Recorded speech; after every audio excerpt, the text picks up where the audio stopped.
Good morning, students. So, among five kingdom classification, we are going to read today the next kingdom, that is kingdom Protista. So, what is Protista? They are actually very small, single-celled eukaryotic organisms. Clear? Eukaryotic means those who have well-defined prominent nucleus and also membrane-bound cell organelles such as mitochondria, Golgi body, etc. So they are very small that we cannot see them with our naked eye. We have to use microscope.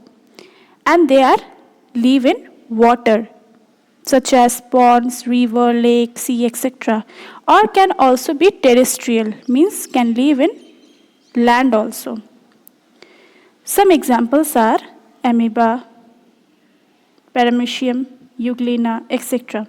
So how they move? See, amoeba use their false feet, that is finger-like projection of its cytoplasm called pseudopodia. Paramecium has hair-like structure, like this.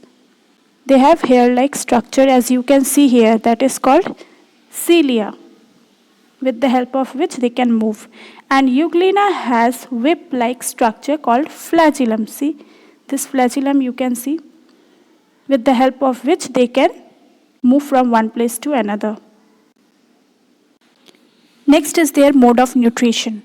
So protists can be autotrophic, heterotrophic or parasitic. Autotrophic means those who can make their own food by doing photosynthesis. For example, euglena. Next, paramecium and amoeba feed on microscopic organisms such as bacteria and algae. And some protists are there, those who derive nutrition from other organisms. Or also they can cause diseases in human being, such as plasmodium, which is responsible for causing malaria. Or it can be Entamoeba histolytica, which causes amoebiasis. Next, we'll read one of the protists, that is amoeba. Amoeba is a unicellular microscopic protist found in fresh water and moist soil. Amoeba has an irregular shaped body, means they do not have any shape. It is irregular. It can be of any shape. They changes their shape. The cytoplasm of amoeba is differentiated into outer ectoplasm and the inner endoplasm. As we know, they are eukaryotes. They have well-defined nucleus, which is enclosed within two-layered nuclear membrane. They also contain contractile vacuole, which help in regulating the water content of the cell, and also contain food vacuole, which enclose food particles in it. They also have a false feet, which is called pseudopodia, which help them in locomotion and for engulfing prey. The false feet are formed by extension of the cytoplasm only. The mode of nutrition in amoeba is holozoic. It is a type of nutrition in which solid food is ingested, then digested, then absorbed, and at last assimilated. So there are following steps through which an amoeba take its food and utilize it. They are ingestion, digestion, absorption, and assimilation. So the first step is ingestion, means taking of food particle. When an amoeba senses food, it develops pseudopodia. You can see this is pseudopodia in the direction of the food particle. So here you can see the pseudopodia engulf the food particle and fuses over it to form a food vacuole in the cytoplasm. Next step is digestion. So there are some digestive enzyme into the food vacuole which break the food, this complex food, into simpler form.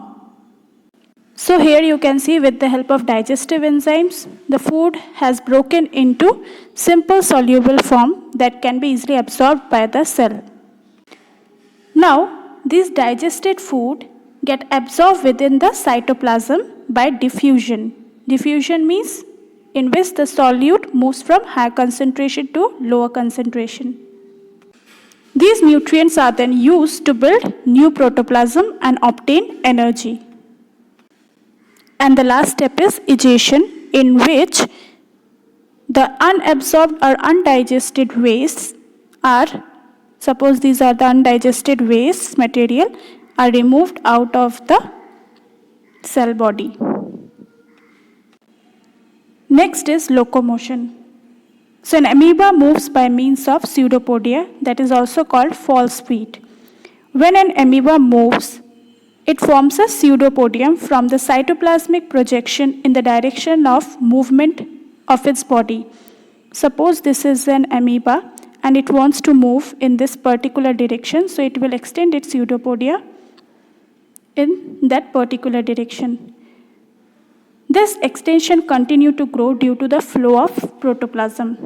But when amoeba changes its direction of movement, a new pseudopodium is formed in the direction of the movement, and the old pseudopodium disappeared. Suppose this is the old pseudopodium, and now the amoeba wants to move in this direction, then it will extend its pseudopodia in this particular direction, and this one will disappear. Amoeba doesn't have any special respiratory organs like us. They exchange their gases by the process of diffusion through the cell membrane. So how it occurs? See, the dissolved oxygen present in the surrounding environment diffuses continuously inside the cytoplasm. Why? Because the concentration of oxygen outside the cell is higher. So this oxygen diffuses into the cell and resulted in the formation of carbon dioxide, which diffuses out of the cell into the surrounding. Next is reproduction. So amoeba reproduce through binary fission or multiple fission. Binary fission mainly takes place when the conditions are favorable. In this method, suppose this is amoeba, this is nucleus. The nucleus starts dividing first, and then the cytoplasm. It splits from the middle and gives rise to two daughter cells. These daughter cells grow and again split in the same manner, producing new amoeba. But in unfavorable conditions such as harsh weather or unavailability of food, amoeba undergoes multiple fission. So in this case, first the cell make an hard outer covering, which is called cyst. So this is the hard outer covering called cyst. After this, within the cyst, the single nucleus divides into several nuclei. This nucleus division is followed by division of cytoplasm as well within the parent cell. When favorable conditions return, the cysts break open, as you can see here, releasing a number of daughter cells from a single parent at the same time.